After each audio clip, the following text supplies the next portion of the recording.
21 मई और साल था 1991। जगह तमिलनाडु का श्री पेरम्बदूर। पूर्व प्रधानमंत्री राजीव गांधी की सभा होने वाली थी और 10:20 पर एक धमाका होता है और राजीव गांधी समेत 18 लोगों की मौत हो जाती है।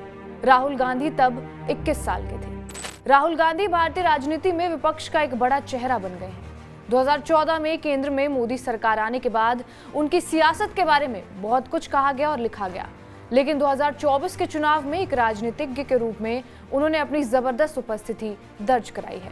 अपनी साफगोई और बेबाकी से राहुल गांधी ने मोदी सरकार को कई बार संकट में डाला है।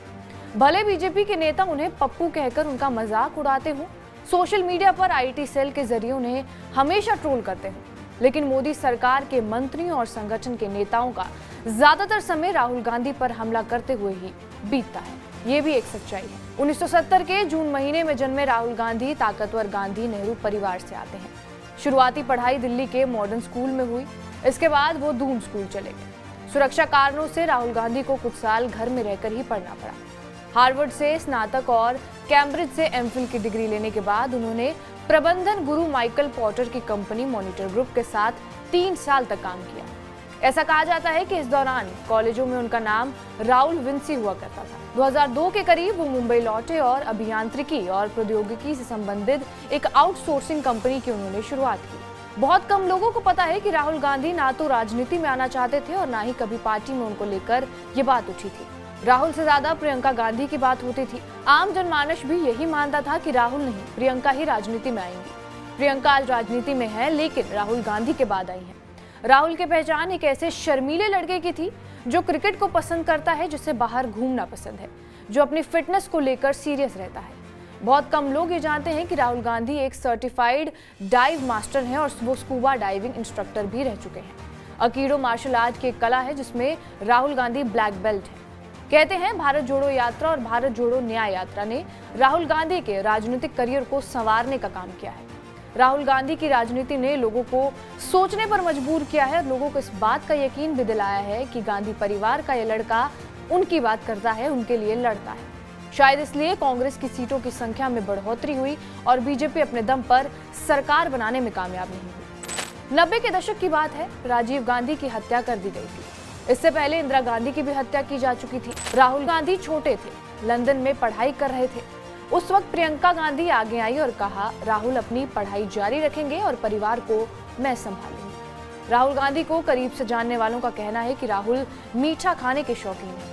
एक बार में 8-10 आइसक्रीम खा जाते हैं। दिल्ली के ओबरॉय होटल का खाना पसंद करने वाले राहुल गांधी पर अक्सर विपक्षी यही आरोप लगाते हैं कि वो अपने व्यक्तिगत जीवन को राजनीति से ज्यादा महत्व देते हैं। कई बार देखा गया है कि देश में प्रमुख घटनाओं के बीच अचानक वो विदेश निकल जाते हैं। केंद्रीय गृह मंत्रालय के आंकड़ों के मुताबिक 2015 से 19 के बीच राहुल गांधी 247 बार विदेश यात्राओं पर गए हैं। हालांकि राहुल गांधी इन सब से बेपरवाह आज भी अपने धुन में रहते हैं। भारत जोड़ो यात्रा के दौरान उनके खाने के कई वीडियोस वायरल हुए थे, जिससे इस बात का अंदाजा लगाया जा सकता है कि वो खाने के कितने शौकीन हैं। खासकर नॉनवेज खाना वो पसंद करते हैं। लालू यादव के साथ एक वीडियो सोशल मीडिया पर खूब वायरल है, जिसमें लालू यादव राहुल को मटन बनाना सिखा रहे हैं। राहुल गांधी पर उनके परिवार को लेकर सबसे ज्यादा हमला किया जाता है। प्रधानमंत्री मोदी समेत बीजेपी के कई नेताओं ने उन्हें युवराज कहना शुरू कर दिया। राहुल ने इस पर आपत्ति भी दर्ज कराई। खुद को युवराज कहे जाने पर राहुल गांधी ने कहा था, युवराज कहे जाना मुझे अपमानजनक लगता है। भारत एक लोकतांत्रिक देश है और आज की तारीख में इस शब्द का कोई मतलब नहीं है। राजनीति में राहुल गांधी को यूं तो शांत स्वभाव का माना जाता है, लेकिन कभी कभी वो कुछ ऐसा कर जाते हैं कि विरोधी दल उन पर टूट पड़ते हैं। लोकसभा में राफेल मुद्दे पर बहस चल रही थी और इस दौरान राहुल गांधी ने साथी नेता को आंख मारी थी। इससे पहले भी बहस के दौरान राहुल गांधी ने प्रधानमंत्री की सीट पर जाकर पहले उन्हें गले लगाया और उसके बाद अपनी पार्टी के सांसदों की ओर आंख मारकर इशारा किया। राहुल गांधी के इस बर्ताव की बीजेपी ने खूब आलोचना की थी और उन्हें अगंभीर नेता करार कर दिया था। जानकार मानते हैं कि 2024 में भले ही कांग्रेस ने अच्छा प्रदर्शन किया हो, लेकिन राहुल के लिए अभी भी लड़ाई लंबी है। मौजूदा वक्त में भाजपा इतनी ताकतवर हो गई है जितनी कांग्रेस एक वक्त हुआ करती थी। राहुल गांधी के लिए सबसे बड़ी समस्या अपने कुनबे को बचाना है।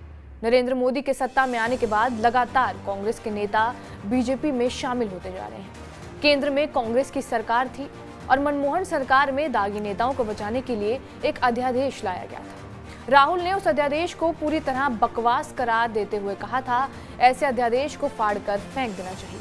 राहुल गांधी की तब बहुत तारीफ हुई थी, हालांकि कुछ लोगों ने उन पर सवाल भी उठाए थे। राहुल गांधी को अक्सर ट्रोल किया जाता है, उनके भाषणों का मजाक उड़ाया जाता है। चुनावी जनसभा में पीएम मोदी कई बार ये कह चुके हैं कि गुजरात का सीएम रहते मेरी सबसे ज्यादा आलोचना हुई, मुझे परेशान किया गया था। लेकिन कई लोग मानते भी हैं कि एक वक्त था जब नरेंद्र मोदी को सबसे ज्यादा टारगेट किया जाता था। लेकिन आज की सच्चाई ये है कि केंद्र की सत्ता में आने के बाद बीजेपी ने जिस नेता को सबसे ज्यादा टारगेट किया है वो राहुल गांधी ही है। यही एक बात उन्हें खास बनाती है और देश की सबसे पुरानी पार्टी कांग्रेस के लिए एक उम्मीद भी जगाती है। बहरहाल, आपका इस वीडियो पर क्या कुछ कहना है हमें कमेंट बॉक्स में जरूर बताएं। बाकी देश और दुनिया की तमाम बड़ी खबरों के लिए बने रहिए हमारे साथ TV9 डिजिटल पर।